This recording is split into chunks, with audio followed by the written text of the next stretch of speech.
On sait par exemple que les glaciers vont disparaître, c'est pratiquement inéluctable pour 90% d'entre eux dans l'arc alpin.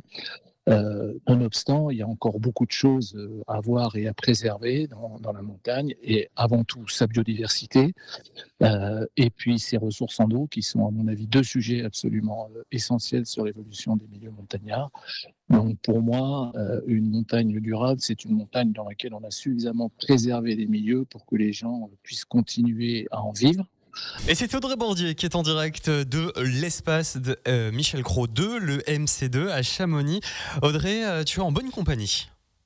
Exactement, je suis toujours en direct de ce premier sommet pour la montagne durable organisé ici tout l'après-midi et demain. Et je suis aux côtés de Thierry Lebel, il est hydroclimatologue et président du conseil scientifique de Chamonix. Bonjour Thierry Lebel. Bonjour. Alors première question, qu'est-ce que ce conseil scientifique de Chamonix? C'est tout nouveau.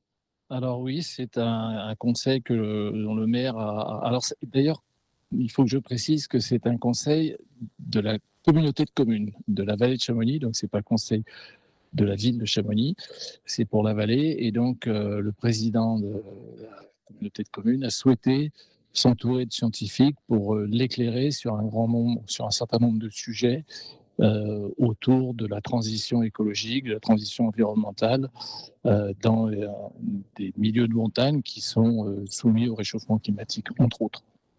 Quel genre de travaux vous menez ou vous allez mener?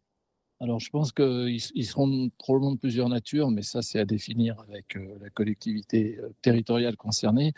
Je pense qu'il y aura des demandes d'expertise assez ponctuelles sur des sujets particuliers. Ça peut être une menace d'écroulement glaciaire, ça peut être une menace d'écroulement rocheux, ça peut être des problèmes d'inondation, des choses de ce type-là, ou bien d'évolution des milieux naturels, de la biodiversité face à la surfréquentation touristique. Donc voilà, il peut y avoir des sujets comme ça assez bien circonscrits sur lesquels on sera peut-être amené à donner un éclairage. Et puis probablement aussi, je dirais, une mission de détection de signaux faibles.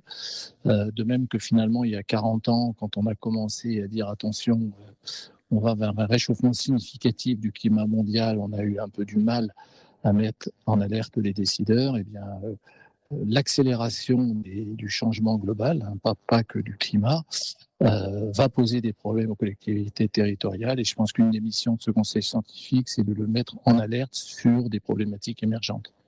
Alors nous sommes ici à Chamonix au premier sommet pour la montagne durable. Thierry Lebel, quand je vous dis montagne durable, pour vous, ça veut dire quoi?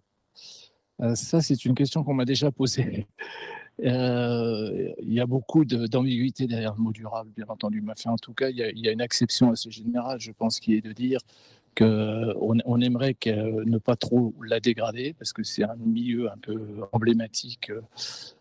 Bon, ce qu'on a dit, c'est un peu caricatural, c'est un peu le temple de la nature. On aimerait que les gens puissent continuer à en profiter dans de bonnes conditions. On sait, par exemple, que les glaciers vont disparaître, c'est pratiquement inéluctable pour 90% d'entre eux dans l'arc alpin.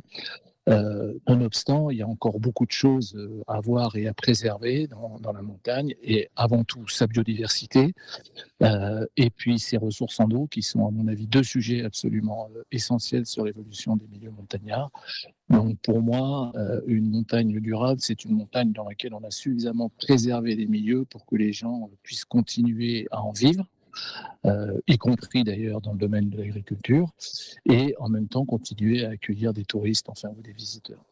Quelle est pour vous la priorité de ce dossier?